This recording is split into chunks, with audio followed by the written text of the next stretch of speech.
ضلع کومرم بھی آصف کے کاغذ نگر میں صدر جمعیت علماء ہند حضرت مولانا سید ارشد مدنی دامت برکاتہم کی اپیل پر ضلع آصف کے صدر جمعیت علماء مولانا محمد اعجاز الحق قاسمی، جنرل سیکریٹری مفتی ساجد قاسمی، دیگر علماء اکرام کی نگرانی میں کاغذ نگر کے تمام مساجد کے صدور حضرات اور دانشوران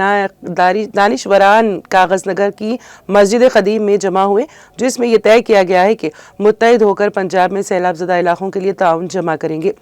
جس کے لیے چند نوجوانوں کی ایک کمیٹی تشکیل دی گئی، جس کی صدارت اسرار احمد صاحب کاغذ نگر مساجد فیڈریشن کے صدر کریں گے۔ با اتفاق رائے اس کمیٹی کے لیے ارکان کو منتخب کیا گیا ہے۔ ہم سب کے جمع ہونے کا مقصد یہاں پہ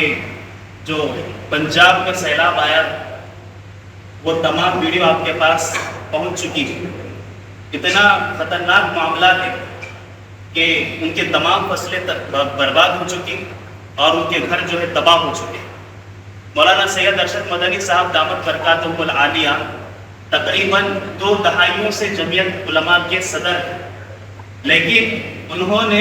کبھی اس طریقے کی اپیل ایک دم عوام میں آ کے پوری ویڈیو کے ساتھ کبھی نہیں کی، اور یہ کس لیے کی؟ اس لیے کی کہ جو پنجاب کا ماحول ہے بہت خطرناک ہے، تو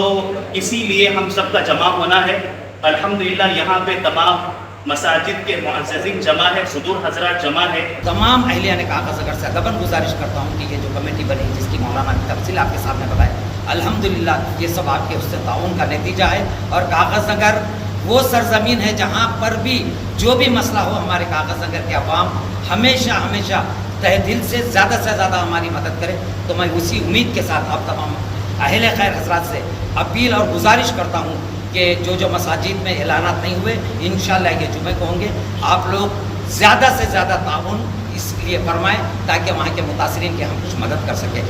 اسلام جو ہے اس وقت ہم تک جو پہنچا اخلاق کی بنیاد پہ اور قربانیوں کی بنیاد پہ ہم تک پہنچا ہے۔ ہم لوگ جب بھی قربانی کا دینے کا اگر وقت آیا، ایسا کوئی موضوع آیا تو ہمیشہ ہم لوگوں نے برابر اس کے ٹائم پہ ہم لوگ کھڑے ہو کر ہم لوگوں نے بتایا ہے۔ ہمارے سکھ بھائی بھی جب کبھی بھی ضرورت پڑے انہوں نے انسانیت کے اوپر جو ہے سو کہ بہت بہترین کام کیے ہیں۔ کبھی بھی کوئی آفت آئی تو سکھ بھائیوں نے بہت آگے بڑھ چڑھ کے کام کیا ہے، اور شہید اسمارک پہ بھی سب میں زیادہ جو قربان ہوئے، جو شہید ہوئے مسلمانوں کے بعد وہ سکھ لوگ ہیں، لہٰذا آج ان کی ضرورت ہے۔ ہم سب کو اس میں جو ہے سو کہ ایک جٹ ہو کے زیادہ تعاون کرنے کی ضرورت ہے۔